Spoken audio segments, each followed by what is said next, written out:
Hello, how to ensure you achieve your goals this year, and actually how to make sure that you set more ambitious goals as well. So it's not just about achieving your goals, it's about making sure that they're exciting enough to be worth achieving.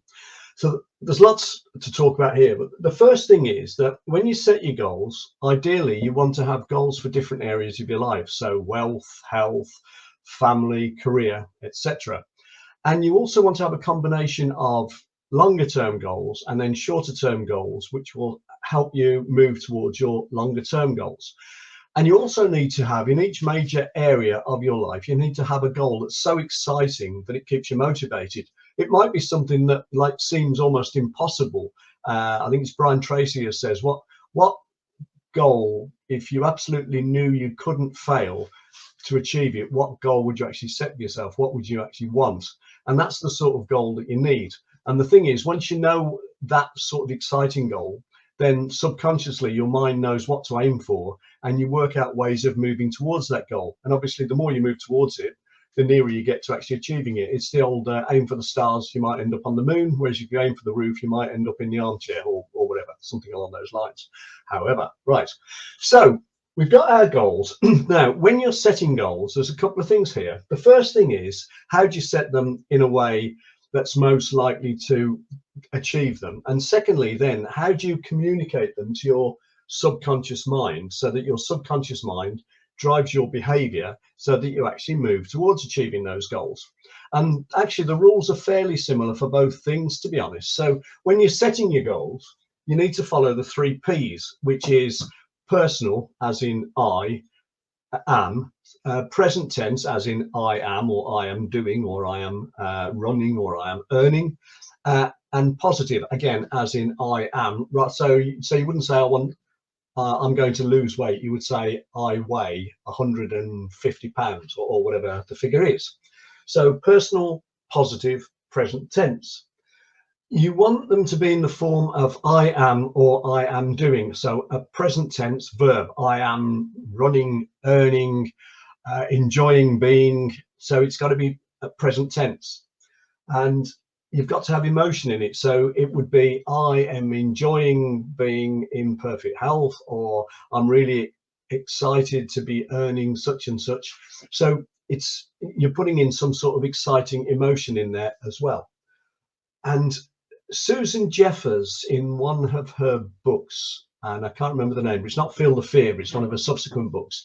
She talks about the fact that when you set a goal, you then let go of it, because you can't guarantee that you will achieve that goal. All you can guarantee is that that's where you want to get to, and that you're going to behave in a way that will lead you towards it. But what she says you do is that you then cut off the actual achievement of it, and you just concentrate on the sort of the moments and the present day thought patterns and moods and actions to take you towards that goal.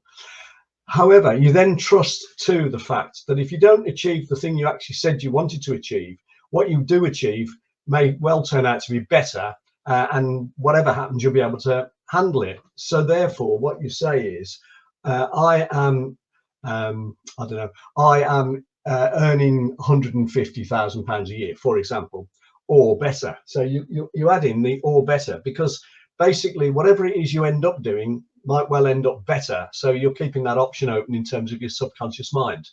And you need to be specific. So you wouldn't say I am driving a new car in July. You would say I am driving a new blue BMW 1 Series, 3 Series, whatever. But you would be specific about what it is. I am living in a house overlooking the sea on this particular coast, on this particular cliff. But the more specific you are, again, the more you create the picture for your subconscious mind. Now, the other thing is you visualize it. And what I've got here is you visualize it, that you've actually achieved it. So you're saying, I am enjoying being blah, blah, blah.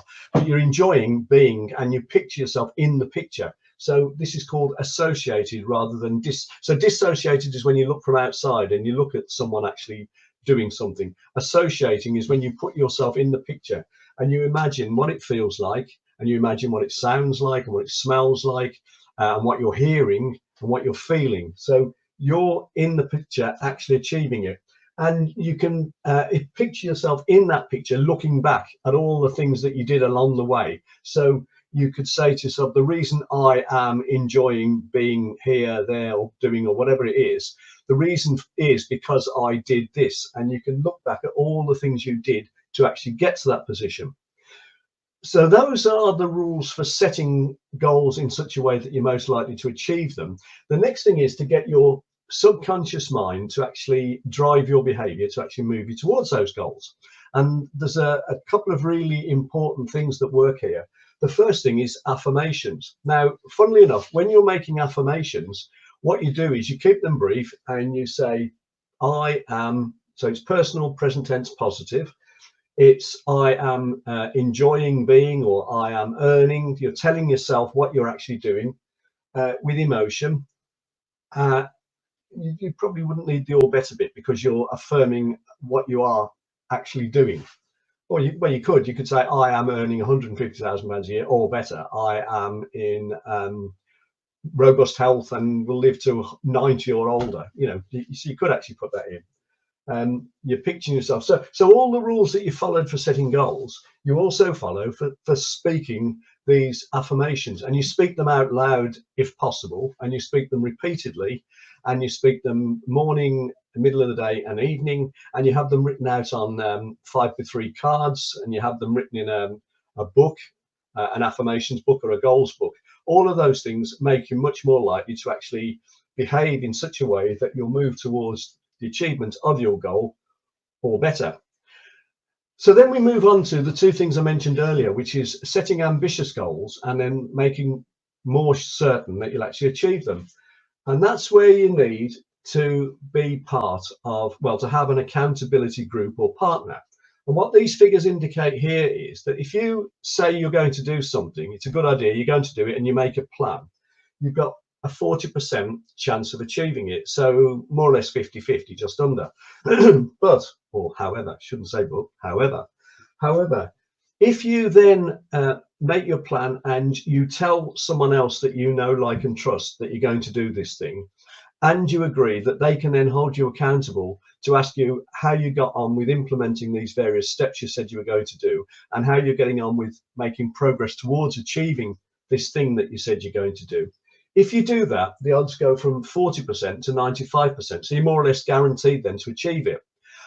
So we follow these rules to set our goals. We make affirmations to ourselves to actually drive these goals into our subconscious mind, into our behavior. We visualize them as well, visualize being in the picture. So that puts them into our subconscious mind. And then we find someone or a group of people to tell that we're going to do these things and to hold us accountable. And that's where being part of a mastermind group really works, because if you're in a mastermind group, there's two things that happen. One, you help each other in terms of advice and encouragement. So you encourage each other to set more ambitious goals. So going back to here, we're not just setting goals, we're setting ambitious goals for us. So it's not a goal for someone else, it's a goal for yourself. So you're setting a goal, personal goal for yourself, and you're setting a more ambitious goal because the rest of the group are giving you confidence and encouraging you to believe that you can achieve these goals. And you're doing the same for them, by the way. You're each benefiting from each other's encouragement. And then once you've set these more ambitious goals, you're agreeing to be held accountable again by other members in the group. And you're basically saying, look, this is what I'm going to do. And before we meet next, I'm going to do this to get towards it. And I want you to hold me accountable. So next time we meet, I'm going to say how I got on with doing these steps to actually take me to towards achieving these more ambitious goals. So if you think that might be an interesting idea that you want to have a chat about, have a look at businessroundtableuk.co.uk, which is the mastermind organization that I mentioned earlier. And if you want to comment or say that you'd like to have a chat, that'd be great as well.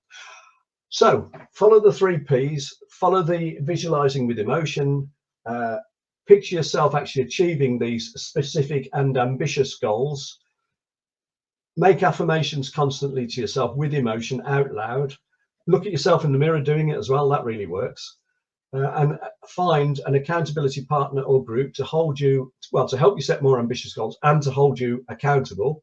And one idea might be have a look at the idea of mastermind groups. So that's how you are more likely to set ambitious goals this year and make yourself 2 or 3 times more likely to achieve them. Hope you found that useful. Thanks very much for watching.